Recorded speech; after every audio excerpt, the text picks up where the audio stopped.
How's it going, everybody? Hope you're all doing well. So I want to discuss food while you are patrolling. What kind of snacks and food should you bring with you? And same with the philosophy of it.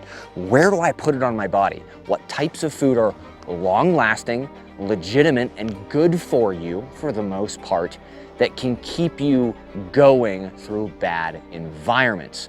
So we're going to talk about where I place it, what type of food, and like I said, the philosophy behind it. So let's dive into it.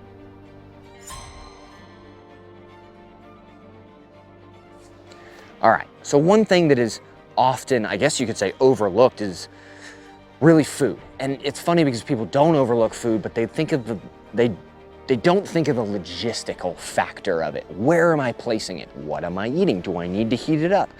Can I make this food very quickly in the moment? And that is the whole premise of patrolling with an assault pack and with a rifle and with a team, is you don't want to slow down your team. So you're not going to be sitting there boiling water or making your mountain house meal or opening up your MRE and, putting it all together and all that kind of stuff. That's just, it's wasteful, especially when it comes to security. So if you have a 2-minute break, and you've been patrolling all day, we're on like mile 7, right? And you're getting to an objective point and you're like, hey, we have a 2-minute break, go ahead, set up 360. All right, so I'm gonna set up my location and I'm gonna, dig in, not literally, but sit here and I'm gonna observe my field of fire. Now, is it beneficial to go, okay, cool, my field of fire is good, and it's time to eat. And you just dive into your food and you start making this meal up? Well, one, now you are letting down your team because now your sector of fire is down. So you need something very quick. Now, first off, I keep food on my body and in my pack, but mainly what do I keep? So let's dive into that specific portion, is what kind of food do I keep and where do I keep it? Now, mine is on a specific chest rig and I like it on my left side just because it works. I have a Spiritus Gista or a Mutant, I forget what this pouch is. But I typically carry little packets that I make up myself. Now, these are Mylar and they're resealable. So it's nice is because after you eat everything out of them, you can put stuff back in it and it keeps it from the elements. If it's snowing, raining, whatever it is, all your food that you have in here is out of the elements. Even if you are soaking wet, your food is still dry and it's good to go. And for good reason, which I'm going to show you real quick, is the main staple of what I use in my military career and other stuff like that, because most people think, oh, MREs, and well, that's not often the case. We don't like eating MREs all the time. We like to, diversify our food. But typically, if I can find them, it is tortillas or soft shell flatbread. Works extremely well. They're cheap, it's easy. For example, I have a whole pack right here. And no, I wouldn't bring the whole pack like this in my assault pack, but I would bring it in something like this, resealable. You can use Ziploc bags too. It's just Mylar is nice, is because if you do want to heat up water for some other purpose, maybe you have a soup or something, you can pour it in here, which we'll get to, like ramen bombs and other stuff like that.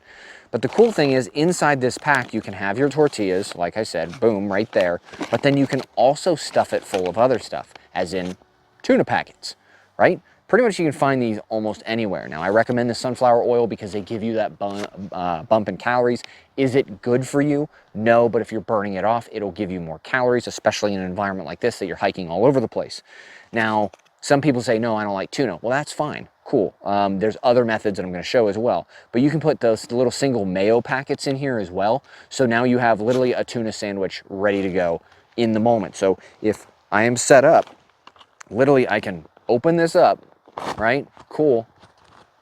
Open my flatbread, go ahead and pour my tuna out, and I can wrap it up and eat it right now, like within 2 minutes. I've done it, it works. I've done it a lot, more than I'd like to, but it's just the name of the game sometimes.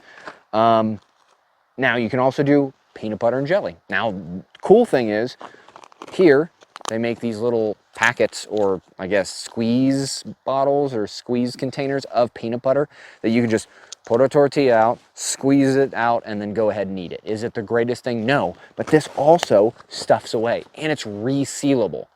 So you can continue to use it. You don't have to use all the stuff up. Now the single packets work because, you know, it's just a single use. You're going to eat all of it. Now, cool thing, they do make peanut butter and jelly single packets. They kind of look, honestly, like tuna packets, but they're split down the center. I don't have any with me because I literally just used it last week out for the military, and that's what I threw in my lunchbox, was ready to roll, and my gear. So they're split, and you can just tear them open, and then there you go, on flatbread or whatever you have, instant peanut butter and jelly sandwich. Done. Thin, super thin, lightweight, and it keeps for a long period of time. Peanut butter and jelly in single packets last a very long time. So the longevity mindset is there as well. So flatbread, some other people, which I've had coworkers, they like bagels. I'm not too much of a bagel guy because they're kind of bulky, but they work. I have, at the end of 4 days, I've traded flatbread for bagels before just because I'm tired of flatbread. And I'm like, dude, you just want to trade? And he's like, yeah, let's trade. Let's get something new. So we just flip-flop. It's weird when you're in situations. Some of you know what I'm talking about, probably hiking or doing whatever you're doing. If you're doing it for a long period of time, just a reverse or different type of food makes a huge benefit or difference. So bagels work too. They're pretty, you can abuse bagels and they kind of keep their shape and whatnot. I prefer just the soft shells because you can literally bend these or put them up. Caterpillar. He was going after the food. But you can literally stuff these in your sustainment pack. You can put them in a cargo pocket. You can do whatever you want with them. And as long as you don't tear them, they're pretty great. And even if you do tear them, you just stack them and just keep going, so it doesn't really matter. Now, another thing is trail mix. This is pretty much my go-to. And it's kind of common sense, like, well, trail mix, you're on the trail. Well, it works both ways. I literally actually have a dedicated dump pouch on my left side now for other things, but mainly I always keep trail mix in there. Now, if you wanted to, you're like, oh, this is so loud. Cool, you can get a fabric, you know, little bag and pour this in the fabric bag so there's no noise. So if you're worried about that noise traveling, which I have done in the past, I haven't done it right now, but ultimately this has a ton of calories. There's 1,200 calories literally in this thing. That can keep you going for a long period of time, especially if you space it out. So trail mix is a good one. Granola bars are really good as well, like little sealed granola bar packets and stuff like that, or bars work really great. I tend to stay away from chocolate because it tends to melt. Even if you're in cold environments, if it's up against your body, it'll melt. Now, really cold chocolate, especially like Snickers bars and stuff like that, it works. They tend to freeze. You can do it. I've done it in the past. They work. It's just I try to avoid it. Now, chocolate is often real good, but I get chocolate in the trail mix. You know, you can kind of bundle it up and all that kind of stuff. Typically a go-to for a lot of people is beef jerky. I tend to stay away from beef jerky. I've used it. I have some here. It's just not replenishable and longevity based. It's not as good as real beef jerky. Does it work? Do I throw it in there sometimes? Yeah, sure, it works. But ultimately, I tend to avoid it. But if you enjoy it, hey, keep running with it. It doesn't really matter. Now, lastly, now not on your body, but what you can do is cold soak meals. So this is for noise and light discipline. This is really taken from the Appalachian Trail, or, you know, the ultra light hiker, the AZT, CDT, stuff like that. Hikers that are going long periods of time, and they don't want to be burdened with creating hot water and heating up food. So they will literally just pour cold water. Now, typically you can do rice and beans that are like freeze-dried or something like that, called a ramen bomb, which you'll hear about, and you can just pour it in here. Or what I have done in the past is make ramen bombs inside of this to get away from the jar, and you pour your water straight into this. So it takes about 30-40 minutes to rehydrate. So literally you just pour a cold canteen or up to the top, seal this up, throw it in your pack, and as you're hiking, it's just rehydrating. So then when you get to a point, literally I'm like, okay, cool. Hey, we're here for 5 minutes. Okay, cool. Hey man, can you get me? I'm gonna eat. Okay, cool. Crack this thing open and literally just eat. And it's gonna be cold. It's not that great, but it's something to keep you moving. Now, there's tons of other ways that I'm like just out there that people have come up with. I'm not going over all of them, but these are my methods. Another good thing is the single-use honey packets. I always have those on me. I'm unfortunately out yet again. I'm replenishing them. I got a big order of Amazon coming for food and stuff like that. I do not do Mountain House. Personally, if I'm out, do I stock Mountain House? Yes, but it's just hard to hydrate and heat water, and if you're in a disciplined environment, it makes it extremely difficult.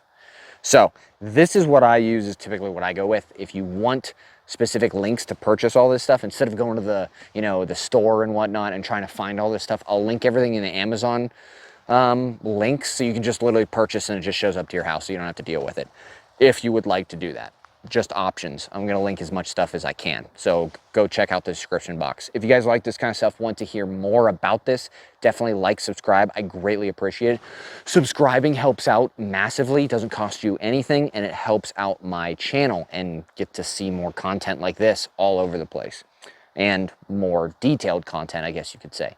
So again, if you like this stuff, like, subscribe. I greatly appreciate it. Take a look at the Amazon, and yeah, that's it on my food. There's other stuff out there, but it is what it is. Just recommendations. Hope y'all have a great day.